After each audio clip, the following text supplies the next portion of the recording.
everybody. Happy Valentine's Day. I'm Dejan Kovacevic of DK Pittsburgh Sports. This is the new Double Shot Show, and it will not be discussing from this point forward anything remotely resembling a window concept associated with your Pittsburgh Steelers. Hear me out on this.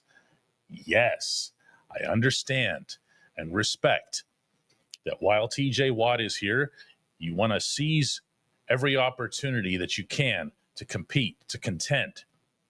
And not if, but when TJ gets signed this summer to an extension that I'm sure is going to guarantee that he's a Steeler for life, as he should be, you're going to hear a whole lot of, I'm determined to see through getting a Super Bowl here, or at least winning a playoff game. TJ still hasn't won a playoff game. And you'll be able to look at this overall scenario and think, all right, well, not so much how do you win one for TJ, but how do you win one while TJ's in the house? A lot of the same discussion that we've had over the years over a certain other defensive guy.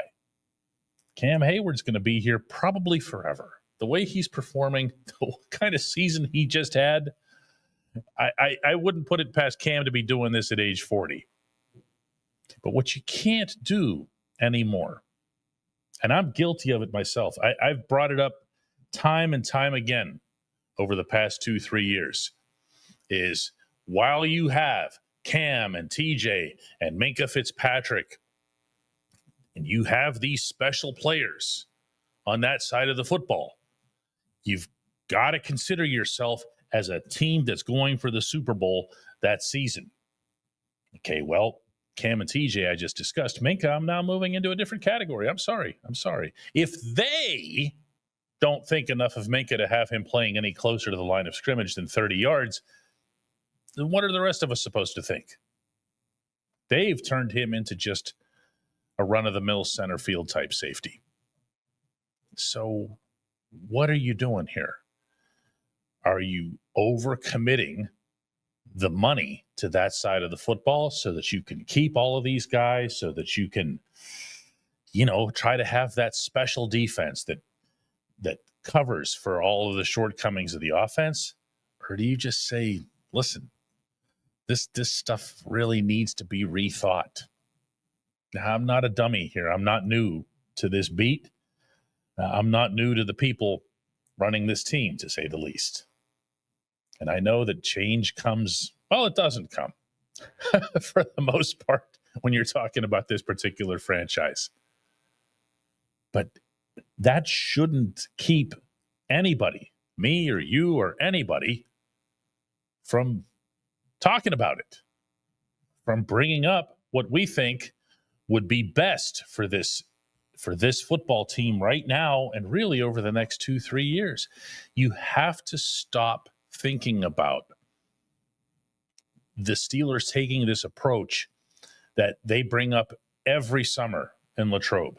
What's the goal? The goal is to win the Super Bowl. That's what we're here for. You're going to hear that actually before the draft when they have that the Mike Tomlin, now I was going to say Kevin Colbert, but now Omar Khan press gathering, and it's all going to be the same stuff.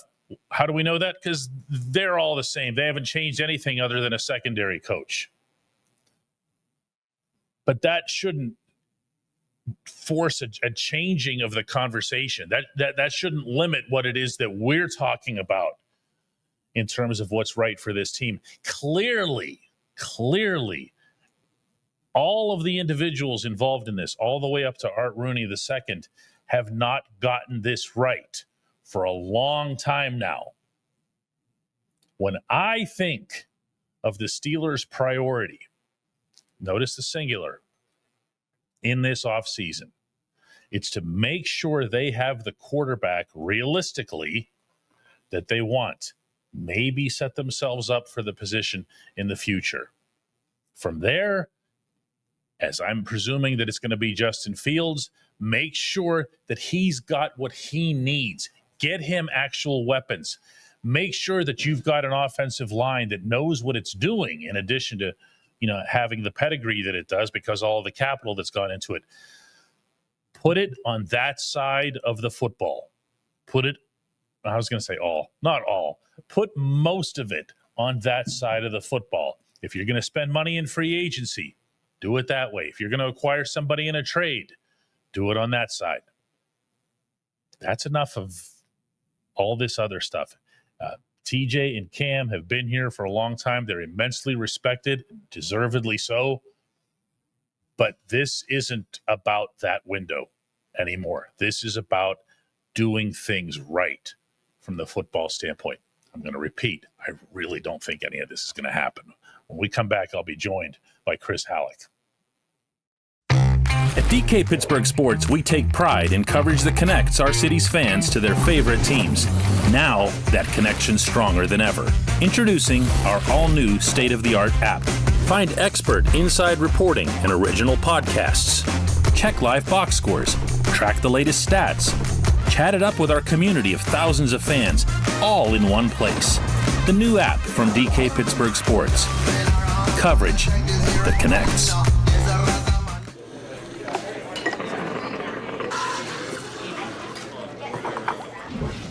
Joined now, as always, by Chris Halleck. Chris, it's been a weird week for the Steelers, except that it hasn't.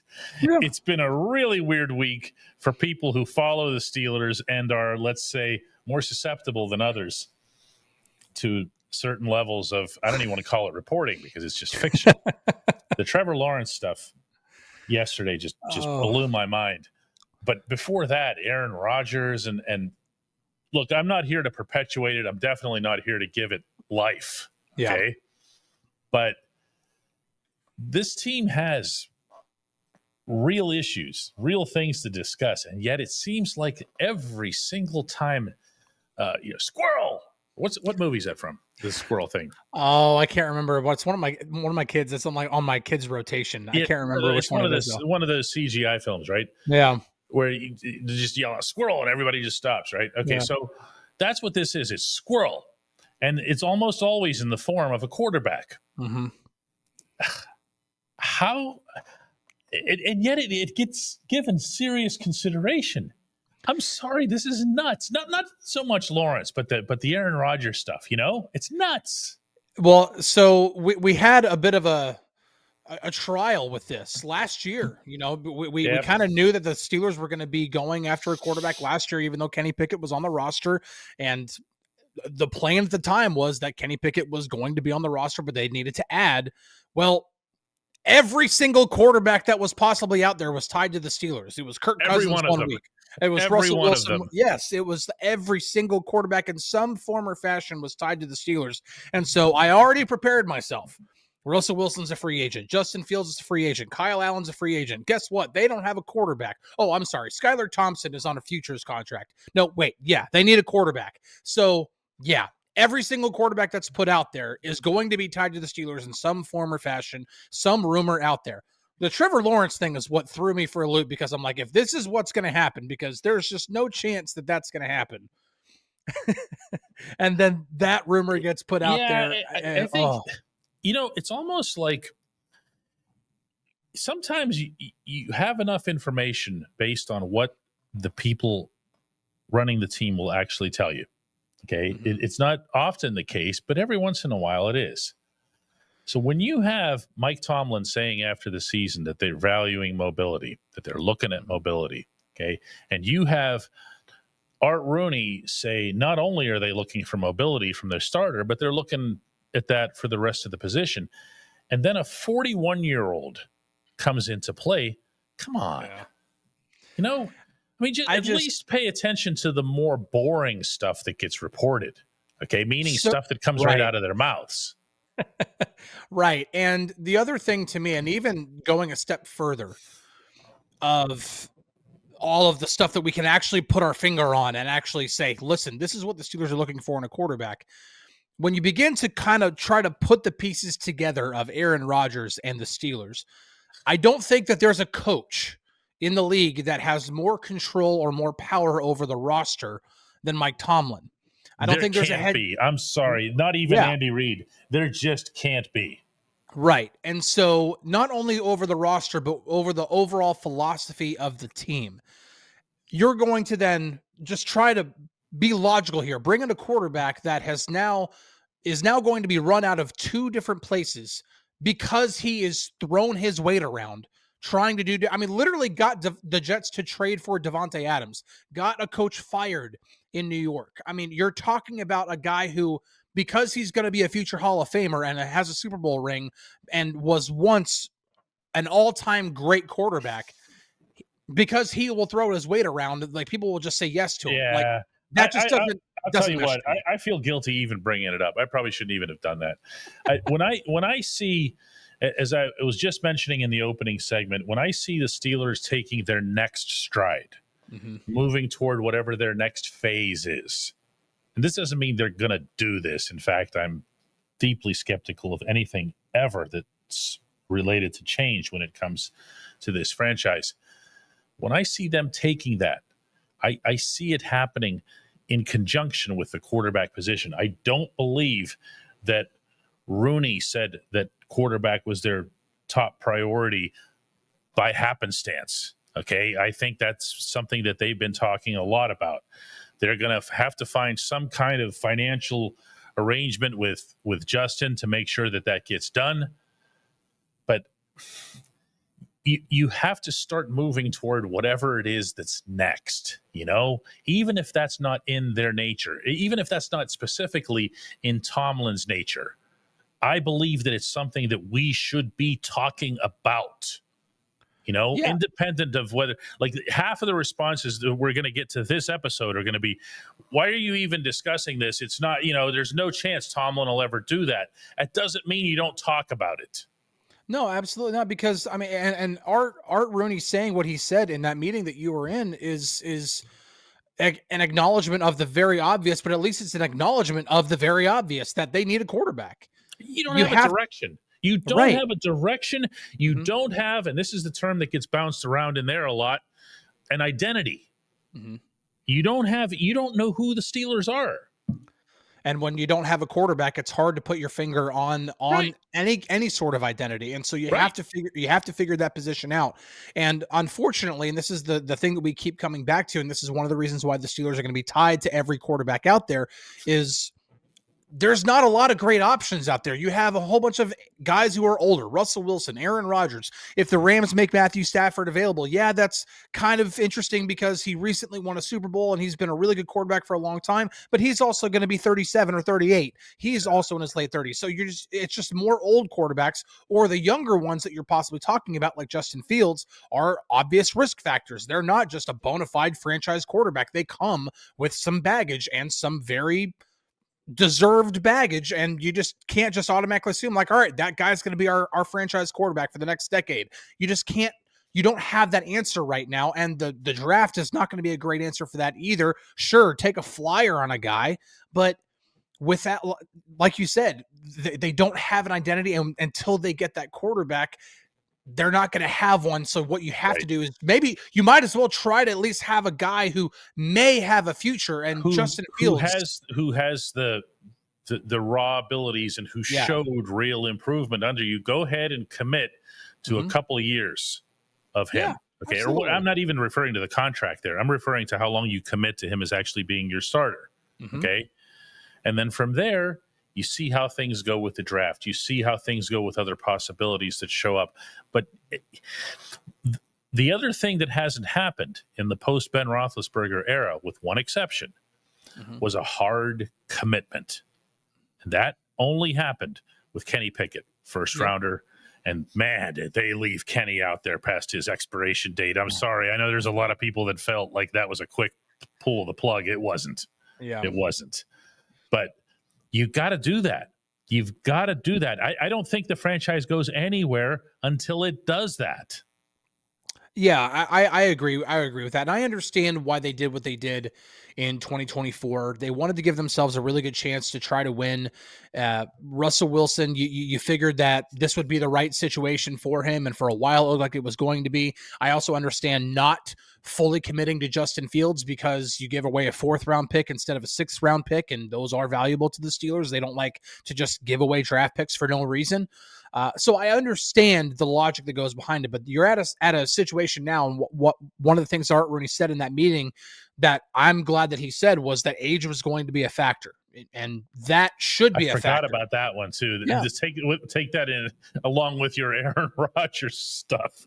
Yeah, age was going to be a factor. Yeah, I mean, he pretty much walked into the room holding a giant boxing style placard that said, "Hey, we're going to try to bring Justin Fields back." Yeah, but anyway, when we come back, J1Q.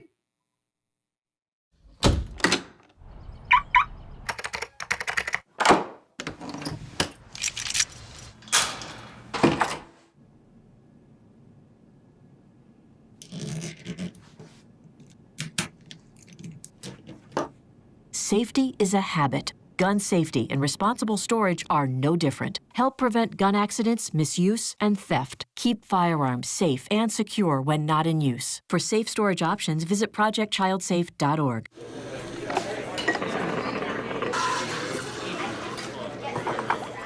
It's Friday, it's Valentine's Day, and for today's J1Q, where else would we go but to everyone's favorite sweetheart, the PEF. DK, it's the PEF back again for just one question. Now, I think, especially after that Super Bowl, I think the Steelers are going to take defensive linemen pretty early in the draft, regardless of what happens in free agency. But speaking of free agency, word is out that a certain individual may be released by his current team, and this individual is someone who should have never worn any colors other than the black and gold. I said it back then and I'll say it again. Should have never been on any other team other than the Steelers. And he may be a 30-something now, but DK, is it time to bring Javon Hargrave home? I think it is. Javon is 32. And while I share everything that you say about what he became, and this is while he was in Pittsburgh, and that the Steelers should have found a way to retain him, although I've been privy to how hard they tried, and the money was right there with what the Eagles were offering. You gotta use your head here, okay? If you're gonna have a defensive line that is still gonna feature Cam Hayward, and you know what, the way Cam performed this year, who's to say that it won't be him all over again? I mean, it might just be Cam for as long as he decides to go. And then you're going to have, your Larry Ogunjobi. You're going to have, I just don't want this to become an older group. And it's already old. I don't want it to become older.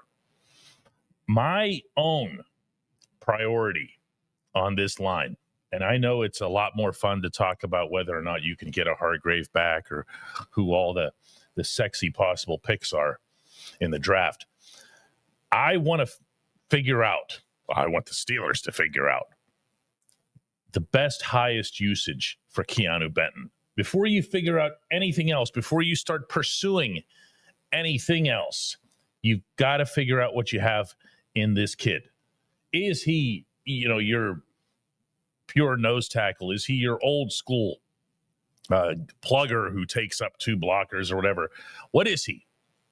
Can he be more of a Stephon Tuitt type if he's moved off to an edge?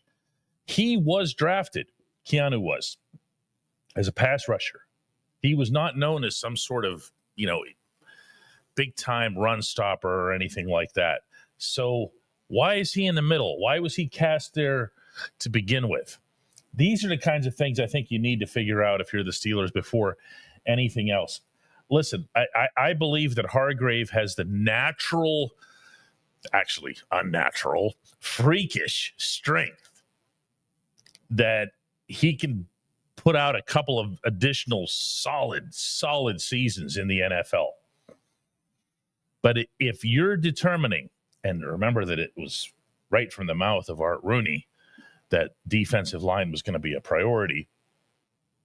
If you're determining that this is what you want to shore up, this is your next growth phase for the Pittsburgh Steelers, you're starting over. You're restarting. You're going young. You're coming up with the next generation of these guys, not necessarily bringing back someone who was part of a previous one. I appreciate you, the PEF. I appreciate everybody who checks out the Double Shot Show. We'll be back with another one of these on Monday.